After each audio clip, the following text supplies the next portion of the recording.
الحمد لله رب العالمين والصلاة والسلام على سيد الأنبياء والمرسلين أما بعد فأعوذ بالله من الشيطان الرجيم بسم الله الرحمن الرحيم الصلاة والسلام عليك يا رسول الله وعلى آلك وأصحابك يا حبيب الله. حضرت سفیان بن عیینہ رحمۃ اللہ تعالی علیہ جو دوسری صدی ہجری کے زبردست محدث گزرے ہیں، ارشاد فرماتے ہیں کہ تنزل الرحمت عند ذکر الصالحین، کہ جب اللہ کے نیک بندوں کا ذکر کیا جاتا ہے تو اس وقت اللہ پاک کی رحمتیں نازل ہوتی ہیں، یعنی ان کا ذکر خیر یہ اللہ کی بارگاہ میں ایسا مقبول ہے کہ اس ذکر کی وجہ سے اللہ پاک اپنی رحمتوں کو نازل فرماتا ہے۔ امام خطیب بغدادی رحمۃ اللہ تعالی علیہ جو 5ویں صدی ہجری کے بزرگ ہیں، انہوں نے اپنی کتاب تاریخ بغداد میں حضرت سیدنا معروف کرخی رحمۃ اللہ تعالی علیہ ان کے مزار مبارک کے حوالے سے، ان کی قبر مبارک کے حوالے سے یہ لکھا کہ جو اہل بغداد ہیں، بغداد کے رہنے والے ہیں، وہ حضرت معروف کرخی رحمۃ اللہ تعالی علیہ ان کے مزار پر آ کر، ان کی قبر پر آ کر دعائیں کرتے ہیں، یعنی اللہ پاک کی بارگاہ میں دعا کرتے ہیں، اور ان کی دعائیں یہ قبول ہوتی ہیں، یہ تریاق مجرب ہے۔ اس پر امام شمس الدین ذہبی رحمۃ اللہ تعالی علیہ جو حدیث کے بہت بڑے امام گزرے ہیں، 8ویں صدی ہجری کے بزرگ ہیں، یہ فرماتے ہیں کہ وجہ یہ ہے کہ ان کی قبر کے پاس دعائیں اس لیے قبول ہوتی ہیں کہ جہاں اللہ کے نیک بندوں کی قبریں ہوتی ہیں وہاں پر بھی اللہ کی رحمت نازل ہوتی ہے۔ تو نبی پاک صلی اللہ تعالیٰ علیہ وآلہ وسلم کی احادیث کی روشنی میں، جن میں سے چند ایک حدیث ہیں، میں نے پہلے بھی بیان کی تھی کہ اللہ پاک اپنے نیک بندوں سے بالخصوص، ویسے تو ساری مخلوق سے، بالخصوص مومنوں سے، لیکن نیک بندوں سے اللہ پاک بہت محبت فرماتا ہے، اور جب اللہ پاک کسی بندے سے محبت کرتا ہے تو حدیث پاک بخاری شریف کی کہ اللہ پاک جبریل امین کو بلاتا ہے اور فرماتا ہے کہ انا احب فلانا، میں فلاں سے محبت کرتا ہوں، فاحبہ، تو اس سے محبت کر۔ اور پھر جبریل امین علیہ السلام اس سے محبت کرتے ہیں اور آسمان والوں میں اعلان کرتے ہیں کہ فلاں سے اللہ محبت کرتا ہے، میں محبت کرتا ہوں، تم بھی اس سے محبت کرو۔ آسمان والے بھی اس سے محبت کرتے ہیں۔ ثم یودع له القبول فی الارض، اس کے بعد زمین والوں کے دلوں میں بھی اس کے لیے محبت رکھ دی جاتی ہے۔ جو نیک بندہ ہوتا ہے، پرہیزگار ہوتا ہے، اس کی محبت اللہ پاک اپنے نیک بندوں کے دلوں کے اندر رکھ دیتا ہے۔ تو آپ پڑھتے چلے جائیں، سیرتیں پڑھتے چلے جائیں، بزرگوں کی حالات پڑھتے چلے جائیں، ظاہر ہے کہ ان کی نیکی اور پرہیزگاری میں کوئی شک و شبہ کر ہی نہیں سکتا۔ تو ایسی ہستیوں کی محبتوں کو اللہ پاک نے مخلوق کے دل کے اندر ڈالا ہوا، نیک صالح مسلمان ان سے محبت کرتے ہیں، ان کی یہ ولایت کی دلیل ہے، اللہ پاک کی بارگاہ میں ان کے مقبول ہونے کی یہ ایک دلیل ہے۔ تو انہی بزرگ ہستیوں میں سے ایک عظیم ہستی جو مشہور و معروف ہمارے درمیان سیدنا غوث اعظم رحمۃ اللہ تعالی علیہ کے حوالے سے ہے، شیخ عبد القادر جیلانی رحمۃ اللہ تعالی علیہ، جن کو اللہ جل شانہ نے علم اور عمل کے اعتبار سے، کرامات اور اپنی بارگاہ میں مقامات کے اعتبار سے دیگر اولیاء کا سردار بنایا۔ آپ کے والد محترم حضرت سیدنا ابو صالح موسیٰ رحمۃ اللہ تعالی علیہ، غوث پاک رحمۃ اللہ تعالی علیہ کی ولادت سے پہلے ان کے خواب میں نبی پاک صلی اللہ تعالیٰ علیہ وسلم تشریف لے کر آئے اور ارشاد فرمایا کہ ان قریب تمہارے گھر میں ایک ایسے بچے کی ولادت ہوگی کہ جس کا مقام اور مرتبہ اللہ کے ولیوں کے درمیان ایسا ہی ہے جیسا کہ میرا مرتبہ نبیوں کے درمیان ہے. یعنی جس طرح اللہ پاک نے مجھے نبیوں کا سردار بنایا ہے، تمہارے اس بیٹے کو اللہ پاک یہ ولیوں کا سردار بنائے گا. اور آپ رحمۃ اللہ تعالی علیہ کی ولادت سے پہلے ہی کتابوں میں واضح طور پہ لکھا ہے کہ کئی سال پہلے، بلکہ صدیوں پہلے، آپ کی آمد سے پہلے بڑے بڑے اکابر اولیاء نے آپ کے آنے کی خبر دی تھی کہ اللہ پاک کے یہ ولی آئیں گے جن کا نام یہ ہوگا اور ان کو مقام و مرتبہ اللہ پاک کی عطا فرمائے گا.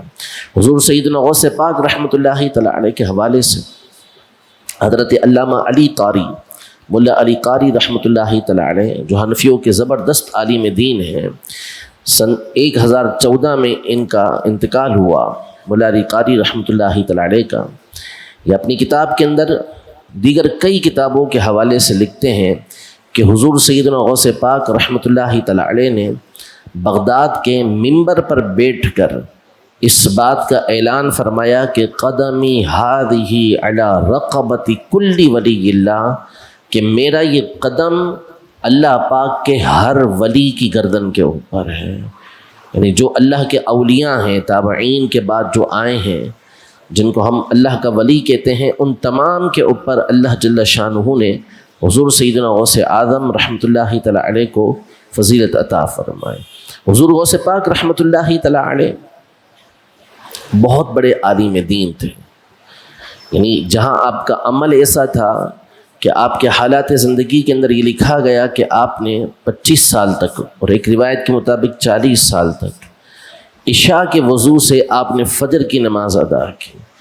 یعنی عشاء کے وضو سے فجر کی نماز ادا کرنے کا مطلب یہ ہے کہ اب ساری رات زمین پہ ٹیک لگا کے سوئی نہیں، بلکہ ساری رات اللہ پاک کی عبادت کرتے تھے. روزانہ رات میں ایک قرآن مجید فرقان حمید آپ ختم کیا کرتے تھے، پڑھا کرتے تھے. یہ تو آپ کا عمل تھا. علم کے اعتبار سے حضور غوث پاک رحمۃ اللہ تعالی علیہ کو ایک علم تو وہ تھا کہ جو اللہ نے عطا فرمایا، اور ایک باقاعدہ علم حاصل کیا جاتا ہے استادوں کے پاس جا کر، اپنے ٹیچرز کے پاس جا کے علم حاصل کیا جاتا ہے. غوث پاک رحمۃ اللہ تعالی علیہ اس حوالے سے بھی بہت بڑے عالم دین تھے. آپ رحمۃ اللہ تعالی علیہ کا جب باقاعدہ درس شروع ہوا تو آپ نے استاد کو بسم اللہ پڑھ کر بہت چھوٹی عمر کے اندر 18 پارے سنا دیے تھے. حفظ کے 18 پارے سنا دیے. استاد حیران تھے کہ اتنا چھوٹا بچہ اور اس کو 18 پارے کیسے یاد ہو گئے، اور اس کا مدرسے میں پہلا دن ہے، ابتدائی دن ہے. تو آپ نے فرمایا کہ میری ماں 18 پاروں کی حافظ تھی، وہ قرآن مجید فرقان حمید کی تلاوت کیا کرتی تھی، اور میں نے ماں کے پیٹ کے اندر ہی 18 پارے یاد کیے تھے. کوئی بعید نہیں ہے. بعض لوگوں کو بڑے اس حوالے سے سوالات اٹھتے ہیں، اور چونکہ جدید دور ہے تو ان کو جدید جو ہے وہ شیطان وسوسے ڈالتا ہے، نئے نئے وسوسے ان کو ڈالتا ہے. تو قرآن مجید فرقان حمید میں اللہ پاک ارشاد فرماتا ہے کہ اللہ جل شانہ جس کو جو چاہے عطا فرمائے، وَهُوَ عَلَىٰ كُلِّ شَيْءٍ قَدِيرٌ، وہ ہر شے پر قادر ہے. وَمَا كَانَ عَطَاءُ رَبِّكَ مَحْظُورًا، اور جب تیرا رب کسی کو عطا فرمانا چاہے تو اس کو کوئی روک نہیں سکتا. تو وہ قادر ہے، وہ جس کو جو چاہے عطا فرما دے، اس کی مرضی ہے. صحیح بخاری شریف کے اندر حدیث پاک موجود ہے. نبی پاک صلی اللہ تعالیٰ علیہ وسلم نے بنی اسرائیل کے ایک شخص جریج کا واقعہ ذکر کیا کہ اس کی ماں اس کے پاس آئی، وہ نماز پڑھ رہا تھا. بہت بڑا راہب تھا، بہت بڑا ان کا عبادت گزار تھا بنی اسرائیل کا، پچھلی امتوں کا. یہ صحیح بخاری شریف کی حدیث پاک ہے. نبی پاک صلی اللہ علیہ وسلم فرماتے ہیں کہ اس کے پاس اس کی ماں آئی، اور ماں نے اس کو پکارا. وہ اوپر عبادت کر رہا تھا، نماز کے اندر تھا. اس نے کہا یا اللہ میری نماز اور میری ماں، یعنی ایک طرف میری ماں بلا رہی اور میں نماز پڑھ رہا ہوں، میں اس کو جواب کیسے دوں؟ ماں نے پھر بلایا، اس نے یہی کہا کہ میری ماں اور میری نماز میں اپنی ماں کو جواب کیسے دوں؟ 3 دفعہ بلایا، اس نے ماں کو جواب نہیں دیا. ماں نے اس کو بد دعا دی کہ تو اس وقت تک نہ مرے جب تک تو طوائف کا منہ نہ دیکھ لے. بد دعا دی ماں نے اس کی. تو اس کے اوپر پھر الزام لگا کہ اس نے کسی سے بدکاری کی ہے، گناہ کیا ہے کسی کے ساتھ. اور بچہ پیدا ہوا وہ چھوٹا بچہ تھا، وہ عورت لے کر آئی اور اس نے کہا کہ یہ جریج کا بچہ ہے، اس نے غلط کام کیا ہے جس کی وجہ سے یہ بچہ پیدا ہوا ہے۔ جریج نے کہا میں نے تو ایسا نہیں کیا کچھ بھی۔ تو اس بخاری شریف کے حدیث مبارکہ ہے، اس جریج نے جو عبادت گزار تھا، اللہ کا ولی تھا، عبادت کرتا تھا، لیکن اس سے غلطی ہوئی کہ ماں کی اس نے نافرمانی کی، ماں کو جواب نہیں دیا تو ماں نے بددعا دی۔ بددعا یہ ہوئی کہ وہ طوائف کا منہ اس نے دیکھ لیا، لیکن پھر اس نے بچے کی طرف اشارہ کر کے کہا، جو چھوٹا گود کے اندر بچہ تھا، 1-2 دن کا بچہ تھا، اس کی طرف اشارہ کر کے کہا کہ بتا تیرا باپ کون ہے۔ اس بچے نے، 2 دن کے بچے نے بتایا کہ میرا باپ فلاں آدمی ہے، یہ جریج نہیں ہے۔ اب بول سکتا ہے بچہ 2 دن کا آپ کا، ہاسپٹل کے اندر بیٹھ کے گواہی دے سکتا ہے کسی بات کی۔ اللہ قادر ہے، وہ جس کو جو چاہے عطا فرما دے۔ عیسیٰ علیہ السلام کا واقعہ قرآن مجید فرقان حمید میں موجود ہے۔ حضرت مریم رضی اللہ تعالی عنہا پر بنی اسرائیل نے تہمت لگائی تو اللہ کے حکم سے فاشارت الیہ، بچے کی طرف اشارہ کیا۔ حضرت عیسیٰ علیہ السلام جھولے کے اندر موجود تھے، پنگھوڑے کے اندر موجود تھے۔ کہا اس سے پوچھو بچے سے، تو کہنے لگے کیف نکلم من کان فی المہد صبیا، ہم اس بچے سے بات کیسے کریں گے جو پنگھوڑے کے اندر ہے، جو جھولے کے اندر ہے، اس سے ہم کیسے بات کریں گے؟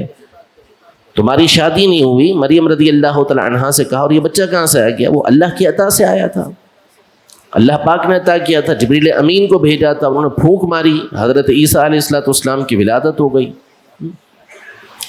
تو اشارہ کیا کہ بچے سے کلام کرو، بچہ بتائے گا تمہیں۔ عیسیٰ علیہ السلام 2 سے 3 دن کے ہیں، تو وہ کہنے لگے بچے سے کیسے گفتگو کریں؟ عیسیٰ علیہ السلام نے خود ہی جھولے میں سے کہا انی عبداللہ، میں اللہ کا بندہ ہوں، آتانی الکتاب وجعلنی نبیا، اللہ نے مجھے کتاب عطا کی اور مجھے نبی بنایا ہے، وجعلنی مبارکا اینما کنت، جہاں بھی ہوں اللہ پاک نے مجھے برکت والا بنایا ہے۔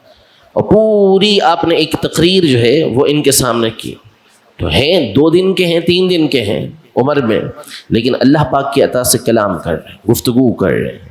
تو ایسے جو واقعات ہوتے ہیں یہ کرامات کہلاتے ہیں، اور اللہ پاک اپنے بندوں میں سے جس کو جو چاہے عطا فرمائے۔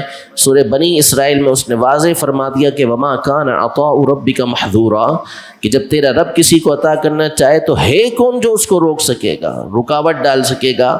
وہ جس کو جو چاہے عطا فرما دیتا ہے۔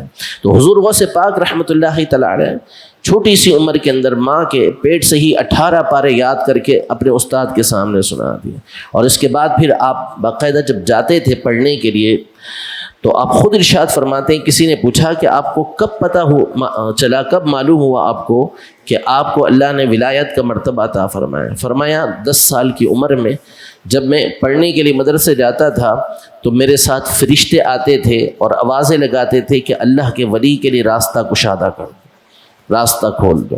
تو وہ فرشتے اعلان کرتے ہوئے جاتے تھے، اس سے میں نے جان لیا کہ اللہ کی بارگاہ کے اندر میرا کیسا مقام و مرتبہ ہے۔ اسی طرح آپ کی زندگی جو ہے وہ علم و عمل کے اندر گزرتی رہی۔ اللہ پاک نے 91 ایئرز کی عمر عطا فرمائی، 91 سال عمر تھی آپ کی، اور آخر عمر تک آپ عبادت اور علم کو عام کرتے رہے۔ اللہ نے زبان میں کیسی تاثیر دی تھی۔ جب آپ پڑھ کر فارغ ہوئے تو اب تبلیغ کا موقع تھا کہ آپ لوگوں کو واعظ و نصیحت کریں، تو آپ نے گھبرائے کیونکہ آپ عجم کے رہنے والے تھے، ایران میں پیدا ہوئے تھے، گیلان کے اندر، عربی نہیں تھے اصل کے اعتبار سے، لیکن چونکہ بغداد گئے تھے اور بغداد میں عرب تھے، عربی آتی تھی، بولنا پڑھنا سب کچھ آتی تھی، لیکن ظاہر ہے کہ جو نیٹو پرسن ہوتا ہے، جو وہاں کا رہنے والا ہوتا ہے، اس کی زبان کا انداز الگ ہوتا ہے، اور باہر سے جا کے جو بولے گا اس کا انداز الگ ہوتا ہے۔ تو خواب میں نبی پاک صلی اللہ علیہ وسلم کی زیارت ہوئی، تو آپ نے فرمایا کہ اے میرے بیٹے، کیونکہ آپ حضور پاک صلی اللہ علیہ وسلم کی اولاد میں سے ہیں، تم لوگوں کو واعظ و نصیحت کیوں نہیں کرتے؟ واعظ کرو، نصیحت کرو، تبلیغ کرو۔ تو کہا کہ حضور میں اجمی ہوں، عربی نہیں ہوں، یہ لوگ عربی بیٹھے ہیں سامنے۔ تو حضور پاک صلی اللہ علیہ وسلم نے فرمایا اپنا منہ کھولو۔ آپ علیہ السلام نے اپنا مبارک خوشبودار جو تھوک مبارک تھا، لعاب دہن، 7 مرتبہ غوث پاک رحمۃ اللہ تعالی کے منہ کے اندر ڈالا۔ تو پھر مولا علی رضی اللہ تعالیٰ عنہ نے 6 مرتبہ اپنا مبارک لعاب دہن ڈالا. اس کے بعد جب آپ نے گفتگو کرنا شروع کی تو آپ کی مجلس کے اندر ایک وقت کے اندر 70 ہزار لوگ ہوتے تھے، اور قریب والا بھی جس طرح سنتا تھا دور والا بھی ویسے ہی سنا کرتا تھا. قریب والا جیسے سنتا تھا دور والا ویسے سنتا تھا. اور یہ بھی حدیث پاک سے ثابت ہے کہ صحیح بخاری شریف کے اندر نبی پاک صلی اللہ علیہ وسلم کا فرمان ہے کہ اللہ پاک ارشاد فرماتا ہے جب میں اپنے کسی بندے کو اپنا محبوب بنا لیتا ہوں تو میں اس کے کان بن جاتا ہوں جس کے ذریعے وہ سنتا ہے. اس کی تفسیر کرتے ہوئے علماء نے ارشاد فرمایا کہ اللہ پاک کا نور اس کی زبان، اس کی آنکھوں، اس کے کان کے اندر ایسا داخل ہوتا ہے کہ قریب اور دور کی چیزیں اس کے لیے ایک سی ہو جاتی ہیں. حضرت سلیمان علیہ السلام جا رہے ہیں، چیونٹی کہتی ہے دوسری چیونٹیوں سے کہ اپنے اپنے بل کے اندر داخل ہو جاؤ، کہیں سلیمان علیہ السلام کا لشکر تمہیں کچل نہ دے. سلیمان علیہ السلام فتبسم ضاحکا من قولها، قرآن کہتا ہے کہ اس کی آواز سن کر ہنس پڑے. چیونٹی کی آواز سن رہے ہیں، وہ بھی اللہ کے بندے ہیں. حضرت سیدنا سلیمان علیہ السلام نبی ہیں تو اللہ پاک نے ان کو یہ مقام عطا فرمایا کہ وہ چیونٹی کی آواز کو سن لیتے ہیں. تو جس کو اللہ پاک جو چاہے عطا فرما دے. غوث پاک رحمۃ اللہ تعالی کی زبان کے اندر کیا تاثیر اللہ پاک نے عطا فرمائی تھی کہ 5000 یہودی اور عیسائی آپ کے ہاتھوں پر اسلام لے کر آئے. اور ایک مرتبہ آپ کے بیٹے جو ہے شیخ عبد الوہاب رحمۃ اللہ تعالی علیہ، یہ پڑھ لکھ کر آئے بڑے عالم بن کر، انہوں نے گفتگو کرنا شروع کی، لوگوں پہ کوئی اثر ہی نہ پڑے.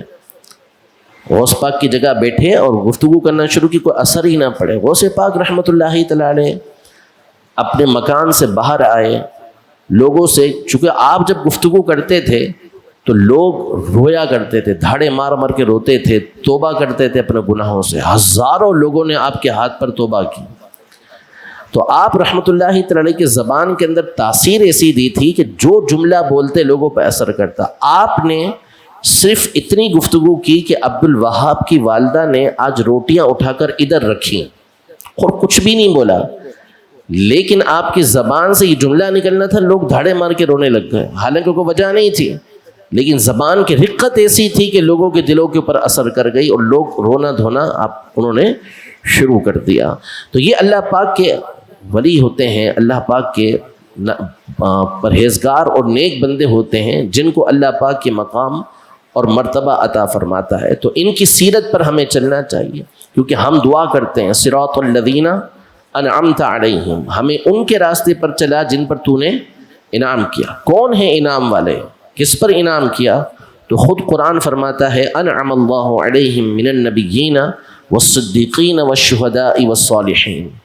اللہ کی نعمتیں، اللہ کے انعام نبیوں پر ہیں، صدیقین پر ہیں، شہیدوں پر ہیں اور اس کے ولیوں کے اوپر ہیں، نیک صالح لوگوں کے اوپر ہیں. تو ان کے راستے پر ہم چلنے کی یہ دعا کرتے ہیں. تو ایک بس نقطہ میں آخر کے اندر جو غوث پاک کی تعلیمات میں سے ہے وہ آپ کو عرض کرتا ہوں کہ غوث پاک رحمۃ اللہ تعالی فرماتے ہیں میں نے اللہ تبارک و تعالیٰ کی طرف جانے والے ہر راستے کو دیکھا کہ کس کے ذریعے اللہ کی بارگاہ میں زیادہ مقام و مرتبہ حاصل کر سکتا ہوں. تو اس میں سب سے بڑھ کر جو اللہ کی بارگاہ میں مقام حاصل کرنے کا طریقہ اور راستہ ہے وہ ہے بھوکوں کو کھانا کھلانا. بھوکوں کو کھانا کھلانا یہ وہ چیز ہے کہ جس کے ذریعے سے اللہ کی بارگاہ میں سب سے زیادہ مقام و مرتبہ حاصل ہوتا ہے. یہ اللہ پاک کو بہت پسند ہے کہ اس کی مخلوق کی خیر خواہی کرتے ہوئے ان کو کھانا کھلایا جائے. صحیح بخاری شریف کے حدیث مبارکہ ہے، نبی پاک صلی اللہ تعالیٰ علیہ وسلم سے پوچھا گیا ای المسلمین خیر، مسلمانوں میں سب سے بہترین کون ہے؟ فرمایا کہ تطعم الطعام، وہ شخص کے جو کھانا کھلائے. ایک یہ بیان کیا. دوسرا وہ کہ جو لوگوں کو سلام کرے اور لوگوں کو کھانا کھلائے. یہ بہترین آدمی ہے. اسلام کے بہترین اوصاف میں سے ایک وصف یہ ہے کہ لوگوں کو یعنی جو بھوکے ہوں ان کو کھانا کھلایا جائے. اللہ پاک کو بہت پسند ہے. رب العزت جل وعلا ہم سب کو ان نیک اور پرہیزگار بندوں کی سیرت پر عمل پیرا ہونے کی توفیق عطا فرمائے، ان کی تعلیمات پر عمل پیرا ہونے کی توفیق عطا فرمائے. آمین بجاہ النبی الامین صلی اللہ تعالی علیہ وآلہ وسلم.